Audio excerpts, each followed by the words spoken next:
السلام علیکم ناظرین۔ اس قسط کے آغاز میں ایک آدمی برقعے میں وسولیس کے پاس پہنچتا ہے اور کہتا ہے سب سلیبی مارے گئے ہیں کمانڈر وسولیس، جیت آپ کی ہوئی ہے۔ پھر وہ آدمی اپنا برقع اتارتا ہے۔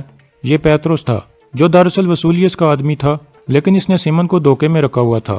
وسولیس کہتا ہے تو ہماری بجائے ارطغرل نے ان کو مار دیا ہے اور اب وہ ہمیں ترکوں سے بچائے گا۔ پیتروس کہتا ہے آخر کار ہم ان سب کو مرتا ہوا دیکھیں گے۔ وسولیس کہتا ہے اصل جنگ اب شروع ہوئی ہے پیتروس، میں نے ارطغرل کی طرف خبر بھجوا دی ہے کہ اب سے ہم انلی بازار کے ساتھ تجارت نہیں کریں گے۔ پیتروس کہتا ہے ارطغرل بازار کو بچانے کے لیے آپ کی گود میں گر جائے گا۔ وسولیس کہتا ہے ہاں، میں نے ایک ایسا جال بچھایا ہے جس سے سب ترک حتیٰ کہ سلطان علاء الدین بھی ارطغرل کو قتل کرنے کے لیے بے چین ہو جائیں گے، صرف دیکھو اور انتظار کرو۔ دوسری طرف آلے کو حکیم ارطغرل کو بتاتا ہے کہ قارا جیسر کے گورنر کی طرف سے خبر آئی ہے، انہوں نے بازار کے ساتھ تمام تجارت روک دی ہے۔ اتنے میں اوراد بھی وہاں پہنچتا ہے اور یہ بات سن کر خوش ہو جاتا ہے۔ اندر ارطغرل کے پاس دو تاجر کھڑے تھے۔ ایک تاجر کہتا ہے ہمیں آپ پر اعتماد ہے ارطغرل صاحب، آپ نے کبھی بھی ہمیں مایوس نہیں کیا۔ اتنے میں اورال اور باتوہان اندر داخل ہوتے ہیں۔ ارطغرل ان تاجروں کو کہتا ہے جبکہ ڈاکو باہر گھوم رہے ہیں، اب وقت آ گیا ہے کہ ان کے سربراہ کو پکڑا جائے۔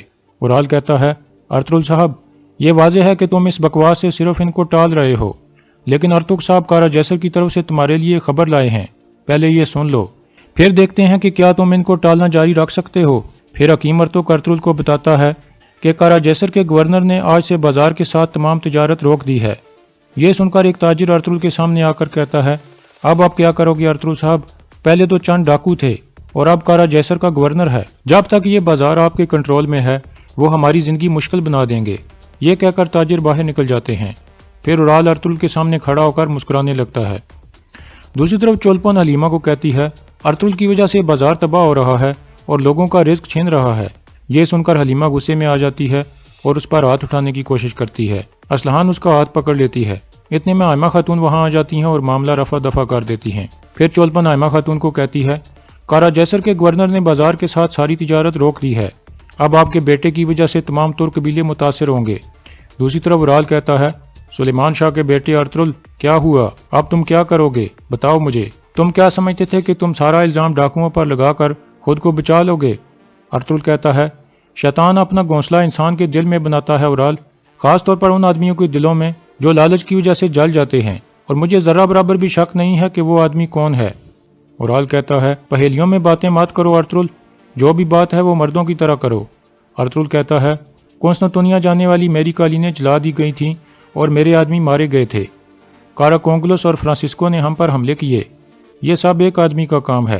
تم جانتے ہو اب میرا مقصد کیا ہے؟ میرا مقصد اس بدمزاج آدمی کا شکار کرنا ہے، اس کا ہر سانس اس کے سینے میں گھٹن پیدا کرے گا۔ اورال کہتا ہے کون ہے وہ بدمزاج، ہمیں بھی تو پتہ چلے، اپنے آدمی اور قبیلے کے پیچھے چھپنا ایک مناسب آدمی کو زیب نہیں دیتا، کیا تم اس قسم کے آدمی ہو ارطغرل؟ یہ سن کر ارطغرل اس کے منہ پر ایک زوردار مکہ مار دیتا ہے اور اورال گر جاتا ہے۔ باتوہان آگے آنے کی کوشش کرتا ہے لیکن بامسی اسے پکڑ لیتا ہے۔ اورال اٹھ کر ارطغرل پر حملہ کر دیتا ہے لیکن ارطغرل اسے ایک اور مکہ مار دیتا ہے۔ اس کے بعد اورال اپنی تلوار نکال لیتا ہے۔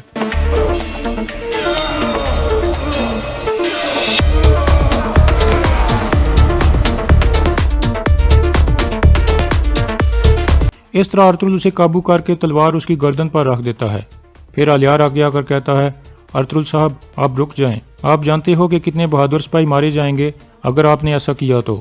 ارطغرل کہتا ہے چاہے وہ کسی بھی قبیلے میں پناہ لے لے وہ کبھی بھی مجھ سے بچ نہیں پائے گا، میں تب تک آرام سے نہیں بیٹھوں گا جب تک میں ان کے خیمے نہ جلا دوں جنہوں نے میری بیوی اور بچے کو نقصان پہنچانے کی جرت کی تھی اور جنہوں نے اپنی نظر بازار پر رکھی ہوئی ہے۔ پھر ارطغرل اپنی تلوار اس کی گردن سے اٹھا لیتا ہے۔ اورال کھڑا ہو کر ارطغرل کو کہتا ہے اپنے وسوسوں کے ساتھ تم بھی جل جاؤ گے ارطغرل، تمہارے الزامات تمہارا خاتمہ ہوں گے۔ پھر الیار کہتا ہے بھائی بہت ہو گیا۔ پھر اورال اپنی تلوار میان میں ڈالتا ہے اور اپنی ٹوپی اٹھا کر ارطغرل کی طرف دیکھتا ہے۔ ارطغرل اس کی حالت دیکھ کر ہلکا سا مسکراتا ہے۔ پھر اورال باہر نکل جاتا ہے۔ اس کے بعد اورال اپنی دکان میں چلا جاتا ہے اور شدید غصے میں آ جاتا ہے۔ اتنے میں الیار وہاں پہنچتا ہے اور کہتا ہے بھائی کب تک آپ اپنی لالچ میں پڑے رہو گے؟ کیا یہ سچ ہے کہ یہ باہر جس ڈاکو کی لاش پڑی ہے اس کے پیچھے آپ کا ہاتھ تھا؟ یہ سن کر اورال اور زیادہ غصے میں آ جاتا ہے۔ پھر الیار کہتا ہے بھائی اگر یہ سچ ہوا تو میں آپ کے خلاف ہو جاؤں گا۔ اورال اپنا خنجر نکال لیتا ہے لیکن مارتے مارتے رک جاتا ہے۔ اس کے بعد الیار باہر نکل جاتا ہے۔ اس کے جانے کے بعد چولپن روتی ہوئی کہتی ہے آپ کا کیا حال ہو گیا ہے؟ کیسے ہوا یہ؟ اورال کہتا ہے وہ ارطغرل میرے بارے میں سب کچھ جان چکا ہے، تم تیاری کر لو، ہم جلد جا کر کارا جیسر کے گورنر سے ملاقات کریں گے۔ دوسری طرف حکیم ارطغرل کہتا ہے اورال اس لڑائی کو آپ کے خلاف استعمال کرے گا اور امن کو خراب کرنے کی کوشش کرے گا۔ ارطغرل کہتا ہے مجھے اس وقت بہت غصہ آ گیا تھا، لیکن میں نے اپنے آپ پر قابو کر لیا۔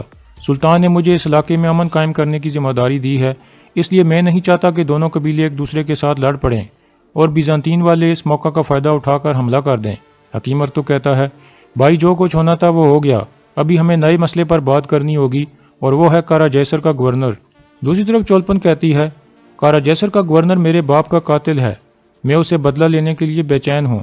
اورال کہتا ہے وقت آنے پر میں تمہارے بابا کا انتقام لوں گا، لیکن ابھی ہمیں کارا جیسر جا کر اپنا مطلب نکالنا چاہیے۔ دوسری طرف ارطغرل کہتا ہے انلی بازار پر ہمارے کنٹرول کے بعد کارا جیسر کی تجارت بہت متاثر ہوئی ہے، کیونکہ ان کی خوراک کا سارا سامان یہاں سے جاتا تھا۔ تجارت بند کرنے کا اعلان کر کے وہ چاہتے ہیں کہ میں ان کے پاس آؤں۔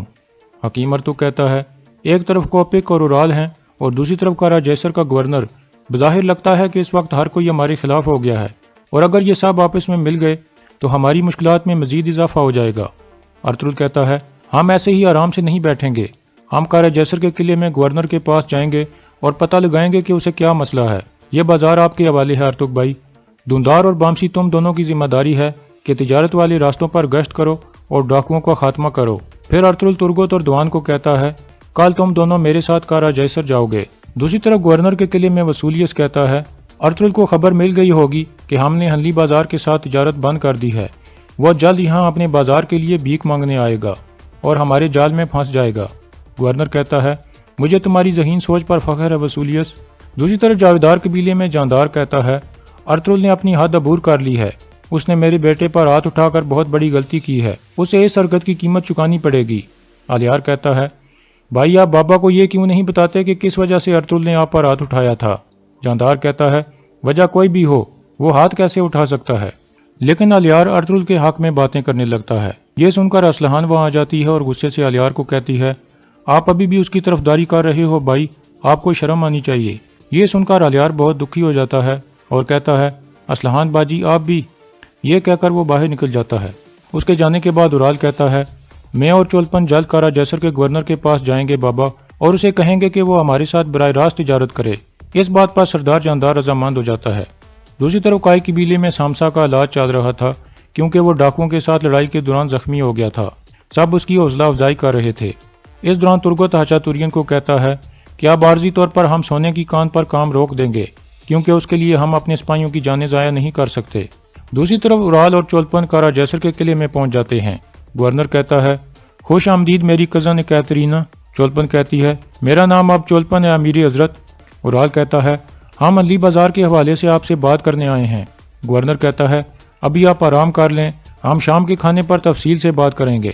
دوسری طرف جاویدار قبیلے میں اسلحان کہتی ہے بابا حلیمہ نے مجھے بہت پریشان کر دیا ہے، مجھے کچھ سمجھ نہیں آ رہی کہ کیا کروں۔ جاندار کہتا ہے بیٹی تم بالکل پریشان مت ہو، وہ سب جلد اپنے انجام کو پہنچ جائیں گے، میں ان کا نام و نشان مٹا ڈالوں گا، وہ خود یہاں آ کر تم سے معافی مانگیں گے، ورنہ انہیں اپنے لیے کوئی اور جگہ تلاش کرنی ہوگی۔ اور یہاں اس قسط کا اختتام ہو جاتا ہے۔